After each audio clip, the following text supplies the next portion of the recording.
So we have just started ASP.NET, and within that we have just created first page and just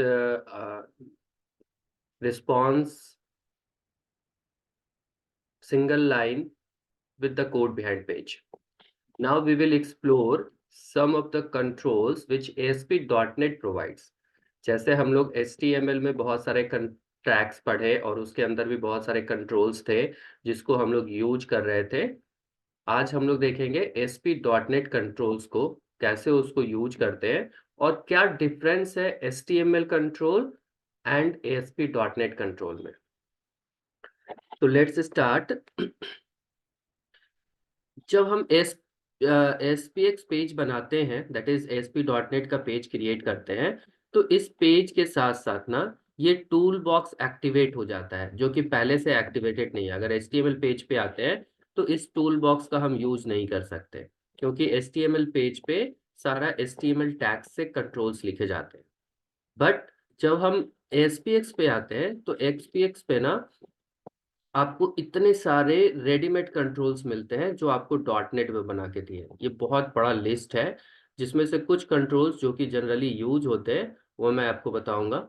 तो यहाँ पे इतना सारे controls हैं, जिसमें से बहुत सारे कंट्रोल्स आप पहले HTML में पढ़ चुके हो। But the difference is that कि HTML कंट्रोल जो होते हैं वो आपका स्टैटिक कंट्रोल के रूप में यूज होते हैं और क्लाइंट साइड पे ज़्यादा यूज होते हैं। क्लाइंट साइड से सर्वर साइड पे डाटा भेजना है तो उसके लिए कोई ना कोई सर्वर साइड टेक्नोलॉजी की जरूरत होती है।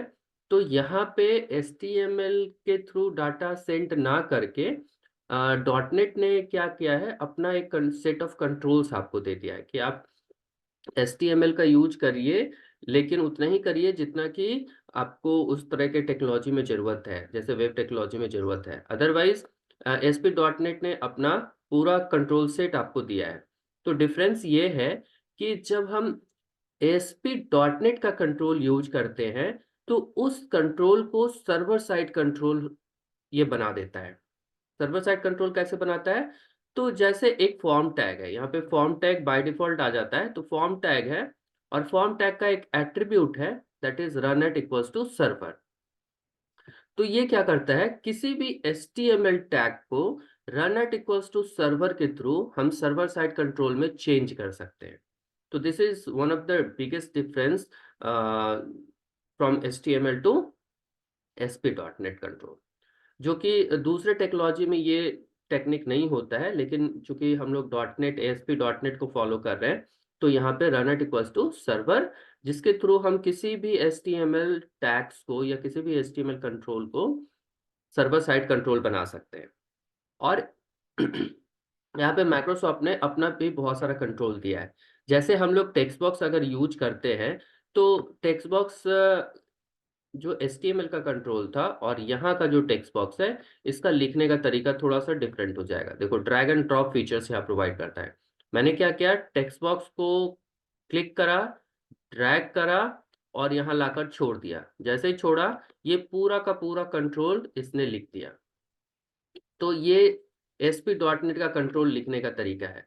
ASP.NET कंट्रोल लिखा जाता है from ASP, that is the prefix, colon, text box, this is the name of control, ID equals to, by default ये एक ID प्रोड्यूस करता है, आपको चेंज करना है आप कर सकते हो।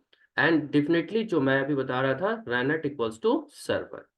तो this is a server side control provided by ASP.NET। हम इस टेक्स्ट बॉक्स को भी यूज कर सकते हैं। अदरवाइज हम जो HTML का कंट्रोल पढ़े, that is input type equals to text and ID equals to जो भी हमको ID देना है, एंड इसको भी हम क्या कर सकते हैं, run at equals to server करके इसको सर्वर साइड कंट्रोल में चेंज कर सकते हैं। क्योंकि विदाउट सर्वर साइड कंट्रोल यहाँ पे सर्वर साइड डाटा गेट नहीं होगा। तो सर्वर साइड डाटा गेट करने के लिए हमको क्या करना पड़ता है, run at equals to server attribute लगाना होता है, तभी जाकर ये सर्वर साइड कंट्रोल में चेंज होता है। तो this is the difference working आपका ऑलमोस्ट सेम है, क्योंकि ये भी एक टेक्स्ट बॉक्स ही है और ये भी एक टेक्स्ट बॉक्स ही है, लेकिन डिफरेंस लिखने में है। और ये क्योंकि ये कंट्रोल डॉट नेट ने स्पेसिफिकली अपने टेक्नोलॉजी के लिए प्रोवाइड करा है, दैट इज ASP.NET, और ये यूनिवर्सल कंट्रोल है, किसी भी वेब टेक्नोलॉजी में ये कंट्रोल यूज कर सकते हैं। बट अगर हमको इसी HTML टेक्स्ट बॉक्स को .NET ASP.NET में यूज करना है, then runit equals to server हमको ऐड करना पड़ेगा to get the value of this control at the server end. तो ये वाला कंट्रोल तो आप ऑलरेडी देख चुके हो। अब अभी हम लोग थोड़ा सा ASP.NET वाला कंट्रोल देखते हैं। तो ये एक टेक्स्ट बॉक्स है, और ये टेक्स्ट बॉक्स आपका किसी भी डाटा का एंट्री लेने के लिए तैयार है। जैसे कि सपोज फर्स्ट नेम हम लिखते हैं, फर्स्ट नेम के लिए हम ये टेक्स्ट बॉक्स बनाए, तो फर्स्ट नेम आपको यहाँ पे ये टेक्स्ट बॉक्स लेने के लिए तैयार है, और इसका नाम हम चेंज कर सकते हैं, जैसे TXT fname, जो भी हम लोगों ने आईडी देने का तरीका मैं आपको बता रखा हूँ। तो ये एक टेक्स्ट बॉक्स को क्रिएट करा, और टेक्स्ट बॉक्स जो कि ASP.NET का है, और ये run time runit equals to server, that means कि सर्वर साइड इसका वैल्यू हम गेट कर सकते हैं। तो देखो, सर्वर साइड गेट करने का मतलब है कि ये जो पेज है, इस पेज का जो कोड बिहाइंड पेज है, practice 2 पेज क्रिएटेड है, और practice 2 का ये कोड बिहाइंड पेज है। तो कोड बिहाइंड पेज में अब ये कंट्रोल आपको दिखेगा। जैसे हम लोगों ने TXT fname, यहाँ पे आपको इसका एक ऑब्जेक्ट बन गया। ऑब्जेक्ट कैसे बना? क्योंकि ये जो कंट्रोल है एक्चुअली ये एक क्लास है, ये एक डिफाइंड क्लास है जो माइक्रोसॉफ्ट ने आपको डिफाइन करके दिया है। और ये सर्वर साइड ये क्लास, जैसे ही हम लोग ASP colon text box ID equals to ये लिखते हैं, तो जो आईडी देते हैं वो एक ऑब्जेक्ट बन जाता है, और जो भी क्लास डिफाइंड है उसका एक ऑब्जेक्ट बनाकर ये हमको उसको एक्सेसिबल कर देता है। तो TXT fname now accessible at code behind page, जो कि HTML टैग में नहीं होता है। और HTML टैग को अगर हमको कोड बिहाइंड बनाना है, मतलब रन एट सर्वर करते हैं, तभी वो कोड बिहाइंड में अवेलेबल हो जाता है। तो इस तरह से हम इसका वैल्यू यहाँ पे ले सकते हैं, बट हम पेज लोड पे इसका वैल्यू नहीं लेंगे। अब हम क्या करते हैं, यहाँ पे ASP.NET का एक बटन लेते हैं। तो यहाँ पे बटन ASP.NET का, that is available at the B, ये अल्फाबेट्स के अकॉर्डिंग अरेंज्ड है। तो बटन को ड्रैग एंड ड्रॉप करते हैं, तो ये बटन कंट्रोल है। ठीक है। तो जब हम ASP.NET के पेज पे काम करते हैं, तो ASP.NET में नीचे देखो ये टैब है, इस टैब में आपको डिजाइन व्यू भी दिखाएगा। तो जैसे हम डिजाइन कर रहे हैं ना, ये डिजाइन आपको यहाँ पे दिखेगा, जो भी हम लिख रहे हैं, जो भी कर रहे हैं। इसका स्प्लिट व्यू देखना चाहते हो तो ये कोड है और ये इसका डिजाइन है। और इसका सोर्स व्यू पे अभी काम कर रहे थे, जिसमें सिर्फ सोर्स दिख रहा था हमको। ठीक है। तो स्प्लिट व्यू में काम कर सकते हो, आपको अगर लग रहा है कि हमको जो कोड लिख रहे हैं वो कैसा दिख रहा है यहाँ पे, वो आपको दिखेगा। ठीक है। तो ये आपका टेक्स्ट बॉक्स, ये आपका label, first name, text box and ये बटन। तो बटन पे लिखा हुआ है टेक्स्ट, दैट इज बटन। हम इसको लिखना चाहते हैं सबमिट, तो जो सबमिट लिखे, सेव करिए, सबमिट में कन्वर्ट हो गया। देखिए, सबमिट लिखा गया। अब हम चाहते हैं कि इस बटन पे एक इवेंट हो, और ये इस इवेंट के थ्रू हम इस टेक्स्ट बॉक्स का वैल्यू को कैप्चर करें, और अकॉर्डिंगली जैसा हम चाहते हैं वैसा काम करवाएं, दैट इज के सर्वर साइड प्रोसेसिंग करवाएं। तो इस पे इवेंट कैसे जनरेट होता है? तो डिजाइन व्यू में आकर डबल क्लिक करोगे तो ये एक इवेंट जनरेट कर देगा। डिजाइन व्यू में डबल क्लिक करेंगे तो ये एक इवेंट जनरेट करेगा। देखो ये क्या किया, एक फंक्शन लिखा, this is function definitely, but ये क्या है, ऑन क्लिक इवेंट का फंक्शन है। तो अब इसका कोड देखोगे ना, तो यहाँ पे देखो लग गया, on click equals to button button 1 underscore click. तो इसी नाम से आपका ये क्या किया, एक फंक्शन डिक्लेयर किया, this is called event function. This is not a normal function. This is event function, and this function handle the event which occurs on this submit button. तो इस सबमिट बटन पे जो event होगा उसको ये handle कर लेगा। तो इसके बाद पेज को सेव करते हैं, और इस बटन पे अब हम चाहते हैं कि उस टेक्स्ट बॉक्स का वैल्यू गेट करें और फिर रिस्पॉन्स कर सकते हैं। तो डेफिनेटली यहाँ पे क्या करते हैं, हम एक लोकल वेरिएबल बनाते हैं, स्ट्रिंग स्ट्रिंग डाटा टाइप का, और ये एफ नेम का है, एफ नेम वेरिएबल। और इसका वैल्यू कहाँ से आएगा, तो जो कंट्रोल है, तो देखो टेक्स्ट एफ नेम लिखना स्टार्ट कर रहे हैं क्योंकि ये सर्वर साइड कंट्रोल है। ये क्लास लेवल पे ऑब्जेक्ट बना हुआ है, तो ये ऑब्जेक्ट डॉट और इसका वैल्यू गेट करना है। तो टेक्स्ट नाम का एक प्रॉपर्टीज है, टेक्स्ट नाम का प्रॉपर्टीज से ये वैल्यू गेट भी करता है और सेट भी करता है। दोनों काम कर सकते हैं, हम वैल्यू ले भी सकते हैं और वैल्यू टेक्स्ट बॉक्स में रन टाइम पे स्टोर भी करा सकते हैं। तो get and set both functionality है। तो अगर हम लेफ्ट साइड लिखेंगे तो ये सेट करेगा, राइट साइड लिखे हैं तो ये वैल्यू गेट कर रहा है। और इसके बाद हम रिस्पॉन्स रिस्पॉन्स जो कि मैंने कल बताया था, रिस्पॉन्स डॉट राइट, इसको एप नेम को हम प्रिंट करा रहे हैं। और मैसेज के साथ प्रिंट करा सकते हैं हम लोग कि ये क्या है जो आपने इंटर किया है। तो like that you entered your name, जो आपने नेम इंटर किया है वो आपको यहाँ पे दिख जाए। तो इस तरह से ये आपका सर्वर साइड पे हम लोग कैसे डाटा को हैंडल करेंगे, जो कि मेरा फ्रंट एंड से आएगा। तो फ्रंट एंड मेरा रेडी है और back and that is code behind भी रेडी है। अभी के हिसाब से कोड प्रोसेस हो रहा है। तो कोड प्रोसेस करने के लिए ये कोड हम लोगों ने लिखा, अब इसको रन कराते हैं और रन करा कर देखते हैं कि ये आपका जो आउटपुट है वो प्रोड्यूस कर रहा है या नहीं कर रहा है।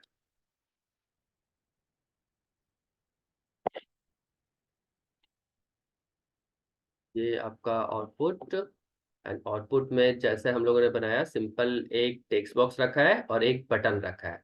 तो टेक्स्ट बॉक्स में जो भी वैल्यू हम लोग फिल करेंगे वो वैल्यू आपका यहाँ पे सबमिट करते ही आउटपुट पे दिखेगा, you entered your name Praveen. ठीक है, whatever you entered that will be shown. तो यहाँ पे जो भी लिखोगे ये आपको सबमिट बटन पे यहाँ पे वैल्यू दिखेगा। तो this is how we handle the server side code. तो ये एक कंट्रोल है, इसी तरह से आप मल्टीपल कंट्रोल यूज करके कर सकते हो। तो जैसे मैंने एक कंट्रोल यूज किया है, फिर अगर आपको डिफरेंट जैसे फॉर्म बनाते हैं तो बहुत सारा कंट्रोल मैंने आपको दिखाया था यूज करके। तो अगर फॉर्म बना रहे हैं तो डिफरेंट कंट्रोल जैसे कि आपका चेक बॉक्स हम यहाँ पे ले सकते हैं, एक एक या दो चेक बॉक्स आप ले सकते हो। इसी तरह से चेक बॉक्स 1 चेक बॉक्स 2 हो गया। फर्स्ट चेक बॉक्स किस लिए है, तो ये रख सकते हो कि ये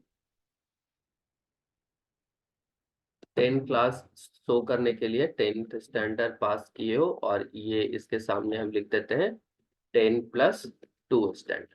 तो जब भी चेक करेगा, ये चेक बॉक्स चेक होगा तो 10 शो करना है, या ये चेक बॉक्स चेक होगा तो 10+2 शो करना है, लाइक दैट।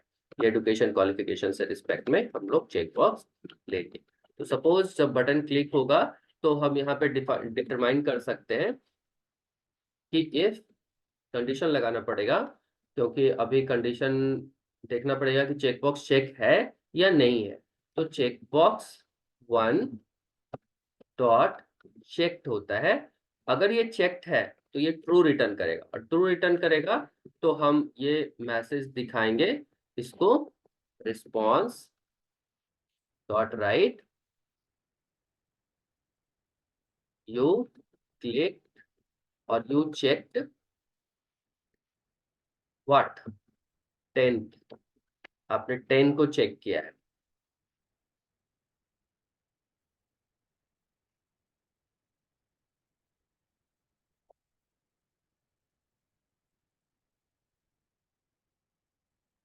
और इसी तरह से हम दूसरा कंडीशन लगाएंगे दूसरे चेक बॉक्स के लिए, if check box 2 dot check, अगर ये चेक बॉक्स चेक्ड है तो हम क्या लगाएंगे, response dot write you check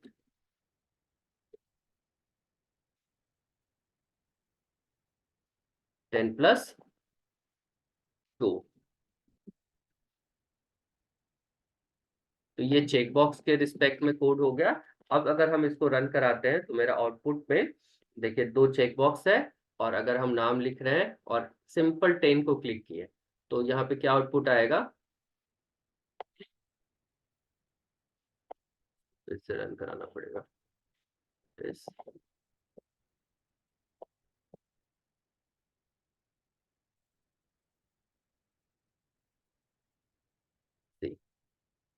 तो ये डिटेक्ट कर रहा है कि आपने 10th वाले चेक बॉक्स को चेक करा है एंड उसका वैल्यू पिक किया। अगर हम दोनों को चेक करके सबमिट करेंगे तो ये दोनों के लिए मैसेज देगा, और अगर एक के लिए करेंगे तो एक का मैसेज आएगा, लाइक दैट।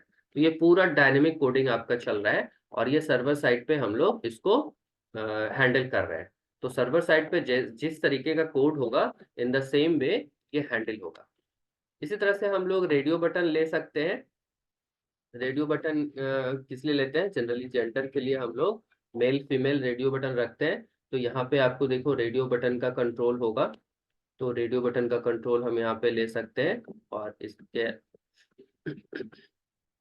यहाँ लिख सकते हैं मेल, और फिर एक दूसरा रेडियो बटन ड्रैग करेंगे और फिर इसके आगे लिख सकते हैं फीमेल। ठीक है।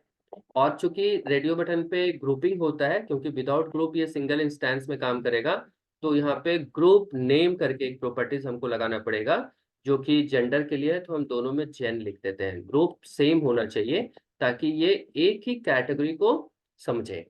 तो group name equals to gender रख दें, अदरवाइज ये मेरा काम सही से नहीं करेगा, क्योंकि इंडिविजुअल आइटम ये फिर डिटेक्ट करेगा, जैसे चेकबॉक्स जैसा ही रह जाएगा।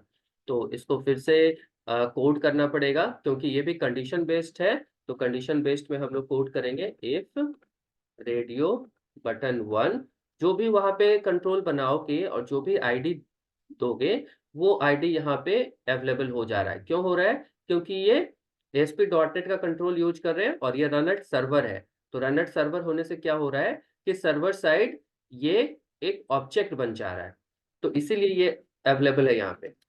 चेक एंड चेक करने के बाद हम क्या लिख सकते हैं, रिस्पॉन्स डॉट राइट, क्या लिखेंगे यहाँ पे मेल सेलेक्टेड है, और दूसरा चेकबॉक्स के लिए है if radio button 2 dot write, sorry radio button 2 dot check, ये किसके लिए है, ये है फीमेल के लिए। तो देखो सर्वर साइड पे अब हमको सारा डाटा अवेलेबल हो रहा है, फुल डायनेमिक प्रोग्रामिंग अब हम लोग करने के लिए रेडी हो रहे हैं, और इसको अब डाटाबेस में ले जाने के लिए भी तैयार हो रहे हैं कि मेरे पास जो भी वैल्यू यूजर सेलेक्ट कर रहा है वो वैल्यू अवेलेबल हो रहा है।